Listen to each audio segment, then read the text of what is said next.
Well, this is the second time we've done a March for Men. Last year we went from Hartlepool to Wembley, so it was 10 walking marathons in 10 days to support prostate cancer.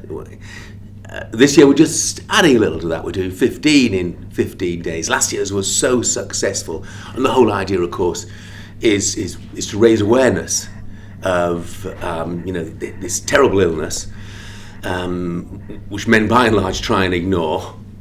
We try to stop them ignoring it, look after themselves. And we're focusing really around football clubs and sports clubs because inevitably a lot of those are populated principally by men. So so that's what we're doing basically. This year though we're walking from Exeter up to Newcastle because Exeter's football ground is called St James's Park and Newcastle's football ground is also St James's Park. It's 400 miles, so it works out quite nicely. It's become close to my heart, yeah. I'll be absolutely honest, when I got involved with Prostate Cancer UK, people often say, well, was there a personal reason? No, there wasn't, except that I've got friends who work at the charity, but having worked with them and done the walk last year, I met so many wonderful people who were living with prostate cancer, people who knew somebody who was suffering from prostate cancer, people who were dying from prostate cancer, met them all, met their stories, and since then, to be absolutely honest, wherever I've been, people have come up to me and said, it's great what you're doing, fantastic what you're doing, I'm suffering from prostate cancer.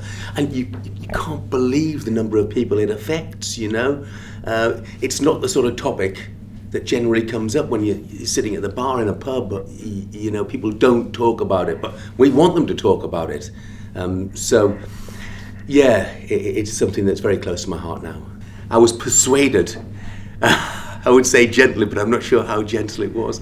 Yeah, before we did it last year, somebody said to me, because I've done 8 running marathons, and somebody said to me, ooh, walking a marathon is even harder. And I thought, how much harder can it be? That can't be the case. But in actual fact, I found that it was, because of the running marathon, 3.5, 4.5 hours, whatever your level is over. With walking marathons, you're probably going for 11 hours per day. So a lot of stress and a lot of strain on parts of the body. So, look, I thought twice about it, but people were so supportive last year in terms of awareness, but also financially as well. We raised a lot of funds which are invaluable to the charity, especially this day and age where, there isn't much money to go around between the very many good causes. So I thought, look, I'm fit, capable, I've got a profile which, helps raise awareness, helps raise funds. So it was more a case of why not, and I couldn't find a good reason not to do it again. Well, the funny thing is that a lot of people say, what sort of training do you do? But realistically, again, it's not like a running marathon. If you were doing the London Marathon, for instance, last weekend, your longest run would probably have been 18, 19 miles in training, and you might do that in 2.5, 3 hours, something like that. But you can't really train for a walking marathon because it would mean taking 10 hours out of your day.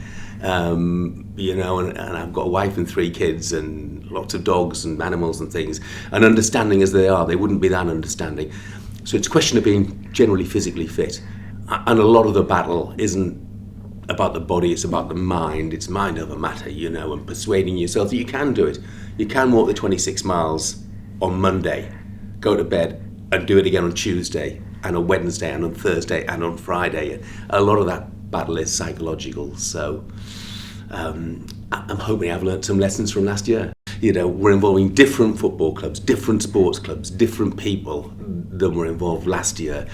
And as it happens, St James's Park to St James has a nice ring about it, doesn't it? It's nice and symmetrical. That's the reason we want to spread the message even further than we spread it last time. And it is scary, isn't it? 1 man in 8 in the UK will contract prostate cancer at some stage, and I want to say to people who go to football matches next weekend or the weekend after, just look around.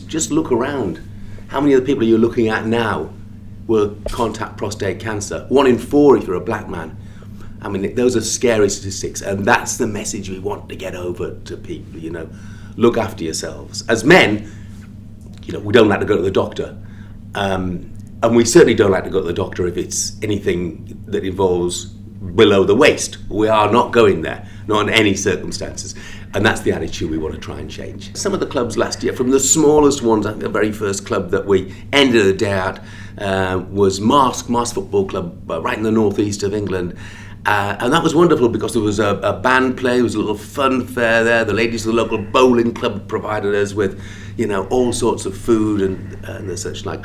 At other clubs, we were greeted by the local MPs, David Blunkett, Nick Clegg, both came out in Sheffield, for example.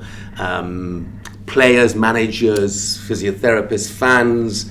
Every club does it a little bit differently. They were all fantastic, though. Yeah, well, we're roping lots of people in. Nobody's doing the whole 15 days. Russ will be doing some of the walk with me, but he's got some chief executive duties to do in the middle of it as well. But there'll be lots of football pundits joining me, as they did last year, the likes of Paul Merson and Phil Thompson and Charlie Nicholas and Chris Kamara. Lots of my buddies from Sky. There'll be lots of people from the footballing world. I think Sean Dyche, the Burnley manager, is going to join us at one stage. I'm looking at Darren Way, the Yeovil manager. There'll be lots and lots of football people and hopefully lots of politicians as well. Part of it is in the build-up of the general election. It's a great chance for them to get their message over. They can come and walk with me and talk to the public.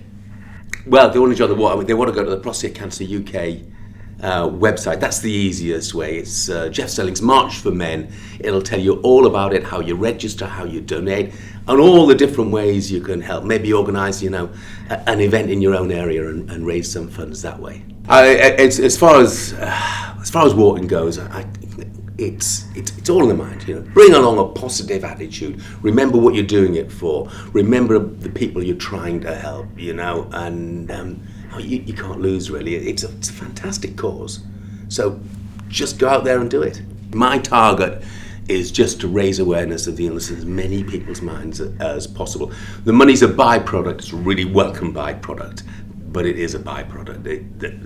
The main aim, is to try and get this message over and save some lives. Look, if you're in a vulnerable group, if you have a family history of prostate cancer, if you're of a certain age, if you find that you need to go to the loo a lot at night, but when you get there, you can't really pee. You can't pee up the wall, to be absolutely blunt about it.